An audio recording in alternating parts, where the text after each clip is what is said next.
अच्छा, clinical psychology की दुनिया कितनी तेजी से बदल रही है ना? आज हम जिस मौजू पर तफसीली बात करने वाले हैं वो है current issues and ethics and clinical psychology, यानी क्लिनिकल साइकोलॉजी के मसाइल और अखलाकियात। देखिए, एक वक्त था जब माहिर नफ्सियात का काम सिर्फ क्लिनिक के बंद कमरों तक महदूद समझा जाता था, लेकिन आज ये शोबा पेचीदा कानूनों, माशी दबाव और इंतहाई सख्त अखलाकी मेयारात के दायरे में घिरा हुआ है।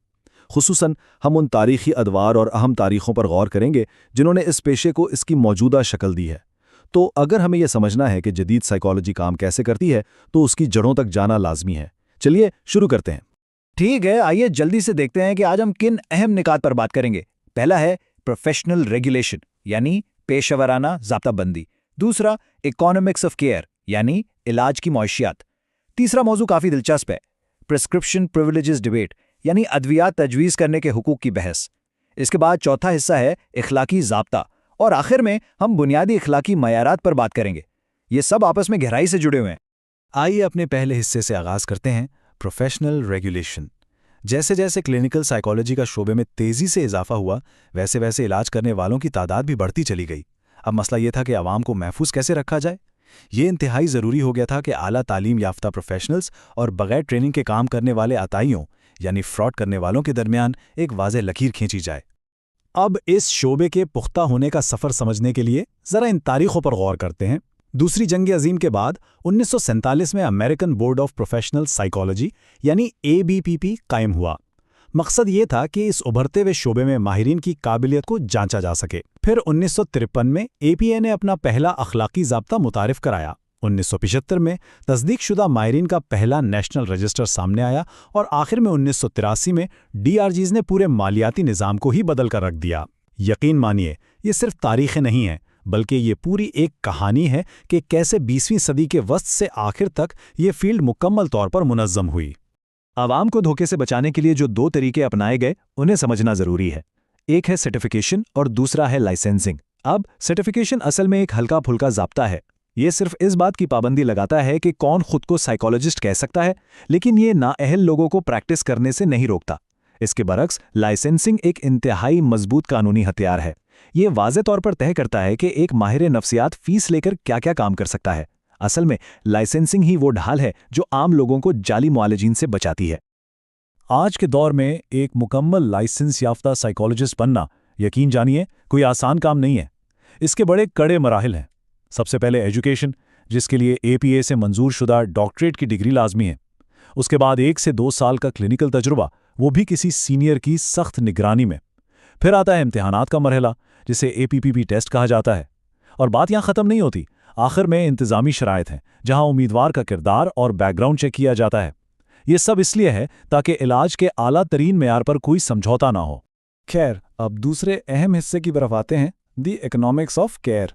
ये जानना वाकई बहुत दिलचस्प है कि माहिरीन को उनके काम के पैसे कैसे मिलते हैं, और ख़ास तौर पर 1980 की दहाई में इस मौशी मंजरनामे में क्या ज़बरदस्त तब्दीलियाँ आईं। ज़रा इस नंबर पर गौर कीजिए, 2.7। ये फिगर वाकई हैरानकुन है। पिछली कुछ दहाइयों में हेल्थ केयर के अखराजात में आम महंगाई की शरह के मुकाबले में तकरीबन 2.7 गुना ज़्यादा तेज़ी से इजाफा हुआ है।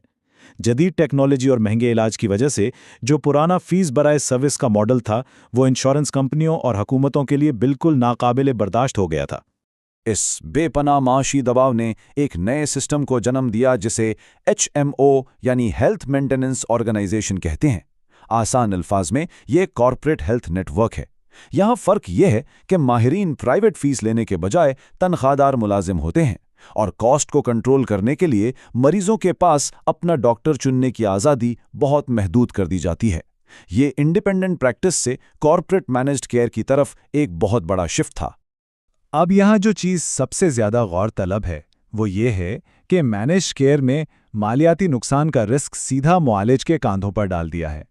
पुराने फीस बराए सर्विस मॉडल में मुआलिज आज़ाद था कि मरीज़ का जितना चाहे इलाज करे और फीस ले, लेकिन मैनेज केयर में हर सेशन के लिए इंश्योरेंस कंपनी से इजाज़त लेनी पड़ती है।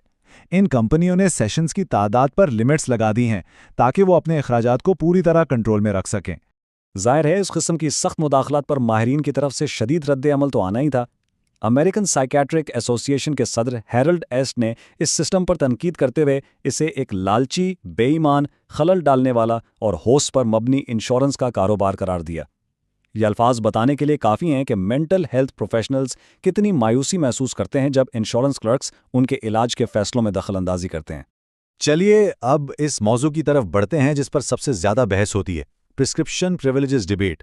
کیا کلینکل سائیکالوجسٹ کو قانونی طور پر اپنے مریضوں کو ادویات تجویز کرنے کا حق ملنا چاہیے یا نہیں؟